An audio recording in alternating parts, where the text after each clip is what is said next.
Steve Merrill joining us as he always does throughout the football season to give us perspective on all the big games across college football. You can join Steve at wagertalk.com. And of course, he gives us our exclusive selection on patreon.com. We appreciate Steve for doing that. 13-1 against the spread last year. Steve has a money management system and does a great job there at Wager Talk. Michigan coming off another enormous for 2 consecutive seasons now. Steve, Michigan has played no one in the non-conference, and they've racked up these, 10 touchdown type victories.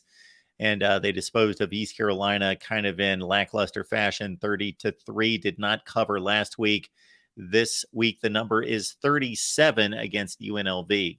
Yeah, and it's not a coincidence that Michigan plays these lackluster opponents early on and they blow them out, because I think that's the mindset that Harbaugh has. He's a little bit of a bully, and they're a team that has a chip on their shoulder. After that bad loss to TCU in the semifinals last year, and then Harbaugh being suspended the first few games here, that was a situation last week where I thought that was a pretty good spot for Michigan. So I was surprised that they only won 30-3. And now I say only 30-3 because they were a 35-point favorite against a bad East Carolina team. East Carolina's returns one of the most inexperienced offense and defenses in the country. They rank about 128th and 132nd on each side of the ball in experience. So that did look like blowout last week. So the question becomes, does Michigan want to blow these opponents out? They only have Bowling Green on deck. And I think this is a blowout spot. And the fact that they had a little bit of a lackluster offensive showing last week, I look for more of a step up in class and a very focused spot here. Let's look at my database simulation. We run 10,000 game simulations. It takes several days to do so. And we get a magic number at the end, and it's 46.5. Once again, average victory in this game, Michigan, 46.5. So there's substantial line value, in my opinion, at minus 37 or less. And Michigan be the only way I play this. And by the way, UNLV 30-point win against Bryant last week. They're only a 15.5-point favorite against Bryant at home. This is not a good UNLV team.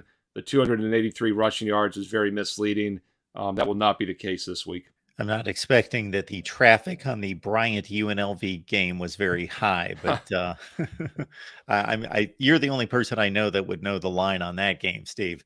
You can catch Steve's work at wagertalk.com. That's all the selections on not just college football. Of course, the NFL starting this week, and you get the NBA coming up in the next month or so, and track Steve there. And then also his exclusive under the radar selection that he provides only for us at the Voice of College Football on patreon.com/MarkRogersTV. Thank you so much, Steve. Thanks, Mark.